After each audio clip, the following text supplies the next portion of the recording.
Hey everyone, this is Tim from Your Six Studios. Today in this video, I'm going to show you how to fix if you can't use this content right now on your PlayStation 5 Pro. So this just happened to me, and how I fixed it was I went up to settings right here, and then I scrolled on down to users and accounts. And then I went on over to other.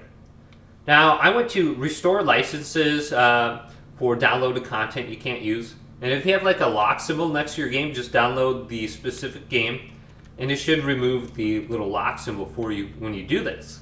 So it says if you become unable to use content you download from the PlayStation Store, there might be a problem with the licenses. Okay?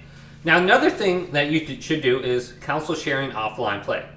So one of the reasons you may be getting this is because your console is currently disconnected from the internet, and maybe you're having network issues, but you can't play the content because you didn't enable this feature.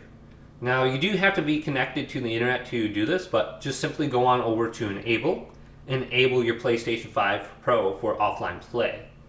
Now your old PlayStation 5 might already be connected with console sharing and offline play. It's set as your primary. So what you want to do is go to your old PlayStation 5 and go to where it says disable, and then disable this on your old PlayStation, and then you can do it on your new PlayStation, and it should work. Now another thing that you could try is signing out of your PlayStation 5 and then signing back in with your account. And one other thing is your network. Like you could be having problems with your network, and that is why it's not working. So go over to your router, unplug it for like a minute, and then plug it back in.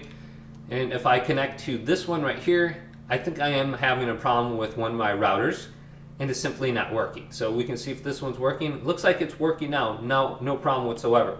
This one usually has a better signal too. So fix your network issue by restarting your router and your modem, and then see if everything is working there. Like I said, if you don't have console sharing offline play turned on, you're going to get that error where it says you cannot use the content right now. So just go and just double check all those. Hopefully this video did indeed help you out. If it did, leave it a big thumbs up. And subscribe to my channel down below for more tech videos coming up next on Your Six Studios.